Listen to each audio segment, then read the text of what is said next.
قال الله تعالى: أعوذ بالله من الشيطان الرجيم بسم الله الرحمن الرحيم لولا إذ سمعتموه ظن المؤمنون والمؤمنات بأنفسهم خيرا وقالوا هذا إفك مبين وقال تعالى: ولولا إذ سمعتموه قلتم ما يكون لنا أن نتكلم بهذا سبحانك هذا بهتان عظيم وقال تعالى: إن الذين يحبون أن تشيع الفاحشة في الذين آمنوا لهم عذاب أليم في الدنيا والآخرة وقال رسول الله صلى الله عليه وسلم: لا يستر عبد عبدا في الدنيا إلا ستره الله يوم القيامة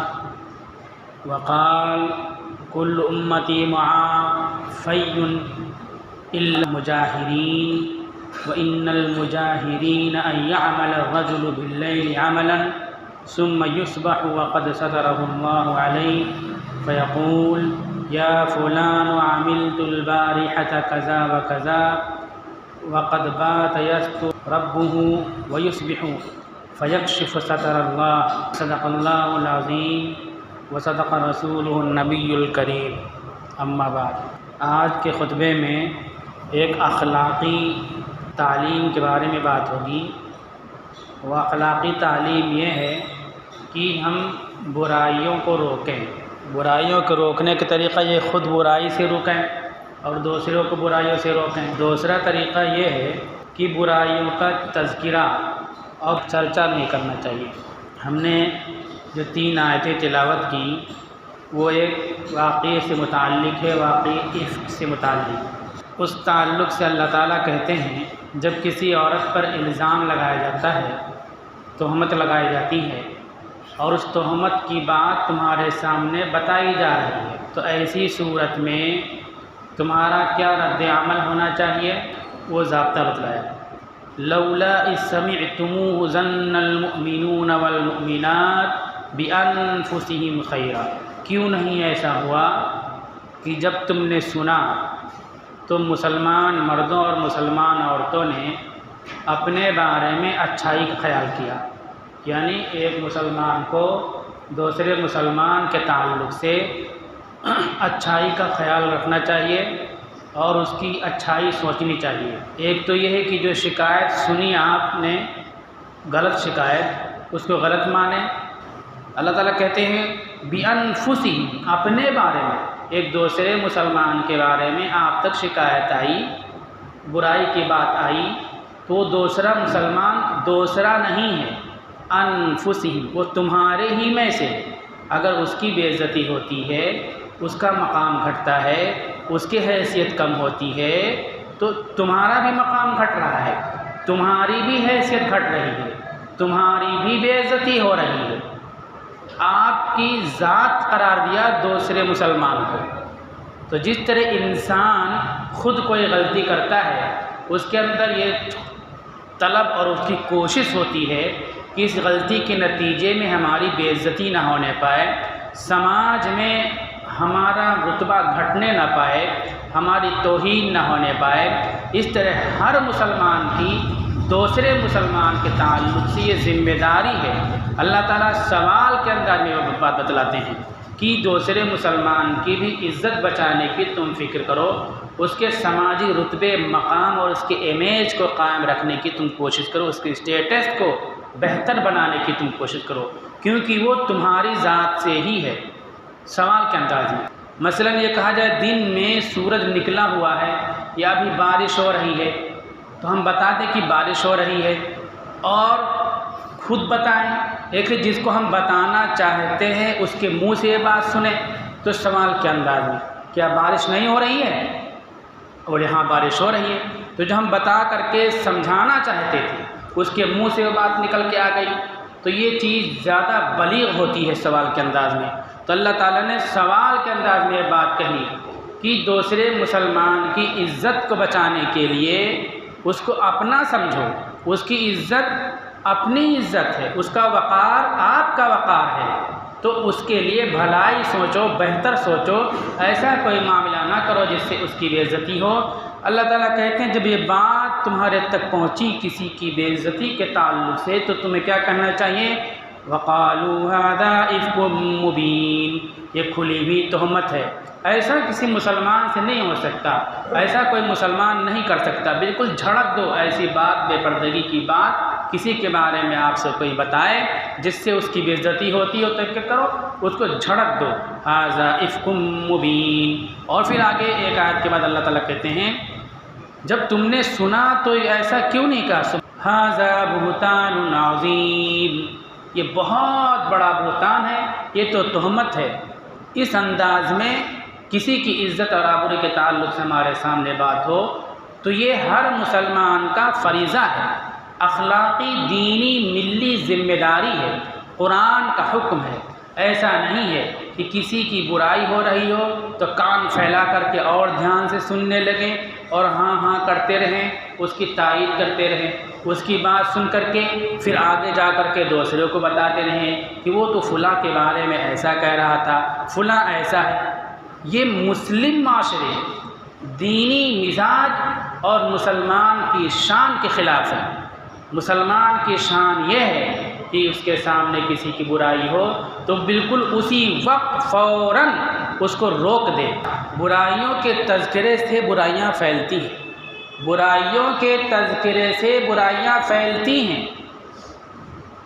اسی لیے شریعت کا اصول یہ ہے کہ اگر کوئی برائی اس کا تذکرہ ہو گیا تو اس پر سزاؤں کا بھی تذکرہ ہونا چاہیے، اتنے بڑے پیمانے پر تذکرہ ہونا چاہیے کہ سزاؤں کو بڑی تعداد میں لوگ اپنی آنکھوں سے دیکھیں، پھر اس سزا کا تذکرہ کریں کہ اس گناہ پر یہ سزا دی گئی۔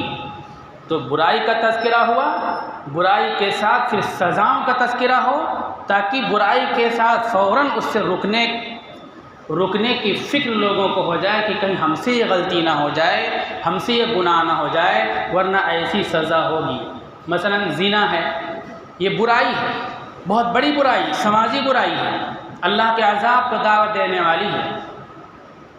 اب اس کا جب تذکرہ ہوگا تو کیا ہوگا؟ برائی پھیلے گی۔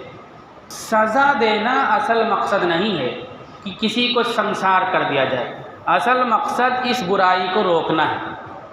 اب 4 گواہ آئے، گواہ دے رہے ہیں کہ اس نے برائی کی ہے جج کے سامنے، تو جج پہلے ان 4 گواہوں کے بارے میں انکوائری کرے گا، کراس انکوائری کرے گا، گھر پہ معلومات کرے گا، وہاں کے لوگوں سے معلومات کرے گا کہ یہ آدمی جو گواہی دے رہا ہے یہ نیک ہے یا ایسے ہی روڈ پہ چلنے والا ہے۔ لوگ بتائیں کہ ہاں بہت نیک ہے، بہت صالح ہے، جھوٹ نہیں بولتے، 4 کے 4۔ تو کیا ہوگا؟ اب سزا نافذ کی جائے گی۔ اچھا، فضیلت یہ ہے کہ یہ گواہ گواہی نہ دیں تاکہ جس نے گناہ کیا ہے وہ سزا سے بچ جائے، یہ فضیلت ہے۔ اب ظاہر سے نیک جو ہوگا وہ گواہی دینے وہاں نہیں جائے گا کہ اس کی جان بچ جائے، اس کا گھر نہ اجڑنے پائے، اس کی عزت محفوظ رہے، گواہی دینے نہیں جائے گا وہ۔ اب ظاہر سے 4 نیک ہیں تو اس میں کوئی نہ کوئی اتنا سمجھدار ہوگا کہ گواہی دینے نہ جائے تاکہ اس کو سزا نہ ہو۔ اب ایک نیک آدمی مس ہو گیا، بیچ سے ہٹ گیا، اب 3 بچے۔ اب 3 جو گواہی دینے جائیں گے تو شریعت کہتی ہے کہ ان کی گواہی کی وجہ سے کسی کی عزت پر آنچ آئی ہے اور یہ بات ان کی گواہی کی بنیاد پر عدالت تک پہنچی ہے اور باہر تحریر لگی ہے، اعلانات ہوئے ہیں سزاؤں کے، بے عزتی ہو گئی، ایک برائی کا چرچا ہو گیا۔ اب 4 گواہ پورے نہیں ہوئے تو ان تینوں کو کیا کریں گے؟ 80 کوڑے لگائیں گے میدان میں جا کے اور کہا جائے گا کہ یہ تینوں جھوٹے ہیں، ان کی گواہی کی بنیاد پر فلاں پر کی عزت پر داغ لگی تھی، اب ان کی گواہی کبھی بھی نہیں قبول کی جائے گی۔ سزا دینا مقصد نہیں ہے، مقصد برائی کو روکنا ہے۔ جب 4 گواہ اس طرح پیش ہو گئے، حاضر ہو گئے تو ایسی صورت میں سزا دی جائے گی۔ اب سزا کیا ہوگی؟ مجمع کے سامنے، بھیڑ کے سامنے، سب لوگ دیکھیں، برائی کے تذکرے کے ساتھ سزا کا بھی تذکرہ تاکہ لوگ اس برائی سے رکنے کی کوشش کریں۔ اس وقت مسئلہ یہ ہے کہ حدود کا نفاذ نہیں ہوتا، سزاؤں کا نفاذ نہیں ہوتا۔ تو اگر کہیں کوئی برائی پائی جاتی ہو کسی خاتون کے اندر، کسی مرد کے اندر، تو اس کو روکنے کی تو کوشش کرنی چاہیے۔ آپ کسی سے بات کر کے اس کو روک سکتے ہو تو دوسرے کو بتاؤ کہ فلاں گھر میں برائی ہوتی ہے، فلاں نوجوان بے روی کا راستہ اختیار کیے ہوئے، روک سکتے ہو تو بیان کر سکتے ہو آگے۔ اگر آپ اس برائی کو نہیں روک سکتے ہو تو دوسرے سے اس برائی کا تذکرہ کرنا جائز نہیں ہے۔ یہ مسئلہ جان لو اچھی طرح سے۔ دیکھیں برائی روکنے کے لیے تذکرہ کرتے ہیں یا مزہ لینے کے لیے تذکرہ کرتے ہیں، وقت گزاری کے لیے تذکرہ کرتے ہیں۔ ہم مسلمان ہیں، ہر چیز میں شریعت نے ہم کو کچھ ضابطوں سے مربوط کیا ہے۔ ہماری ذمہ داری ہے کہ اگر ہم برائی کو نہیں روک سکتے، بدکاری کو نہیں روک سکتے، کسی کو راہ راست پر نہیں لا سکتے، تو اس کے بارے میں دوسرے سے تذکرہ نہ کریں۔ دوسرے سے تذکرہ کرنے میں برائی بڑھتی ہے۔ بہت ساری مثالیں ہیں۔ تو برائی کے تذکرے سے برائی پھیلتی ہے، اس لیے شریعت مسلمانوں کو اس بات کا پابند بناتی ہے کہ اگر تم برائی روک نہیں سکتے ہو تو اس برائی کا تذکرہ دوسرے سے نہ کرو۔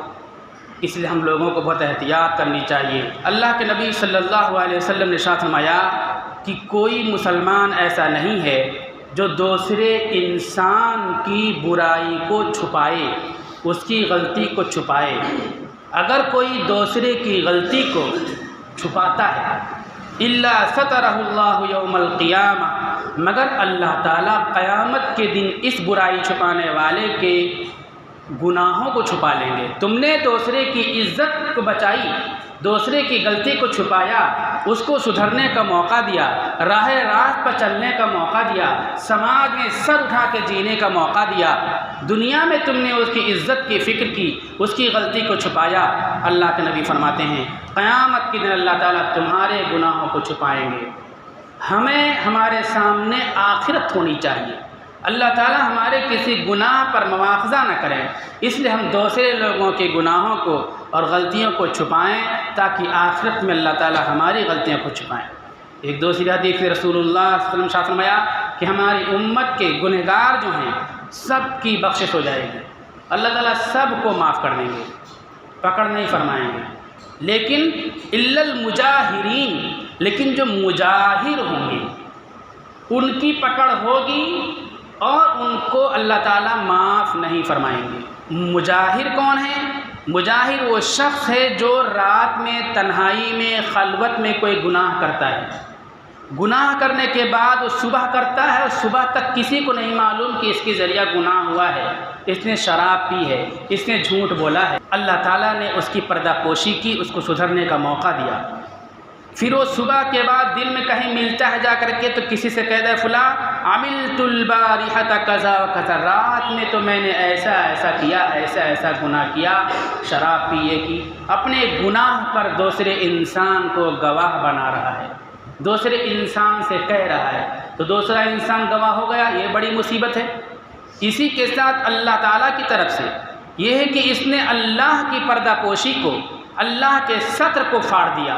اللہ نے اسے گناہ کو چھپایا تھا لیکن اپنے منہ سے جا کر کے دوسرے سے بیان کر رہا ہے، اس لیے اتنا بڑا مجرم ہے، اتنا بڑا اپرادھی ہے، اللہ تعالیٰ کا اتنا بڑا باغی ہے کہ جب عام معافی کا اعلان ہوگا بڑے بڑے مجرم چھوڑ دیے جائیں گے اور جہنم میں نہیں جائیں گے، جنت میں جانا کا فیصلہ کیا جائے گا۔ تو اس شخص کے لیے جس نے گناہ کرنے کے بعد اپنے گناہ کا تذکرہ دوسروں سے کیا تھا، اس کے بعد بہت ساری نیکیاں کی تھیں، لیکن اس غلطی کی وجہ سے، گناہ کا تذکرہ کرنے کی وجہ سے اللہ تعالیٰ اس دن بھی اس شخص کی مغفرت نہیں فرمائیں گے۔ ہم اور آپ سوچیں، جن کے اندر ایسا ہوتا ہے وہ سوچیں، سبق لے۔ اللہ تعالیٰ انسان کی پردہ پوشی فرماتے ہیں۔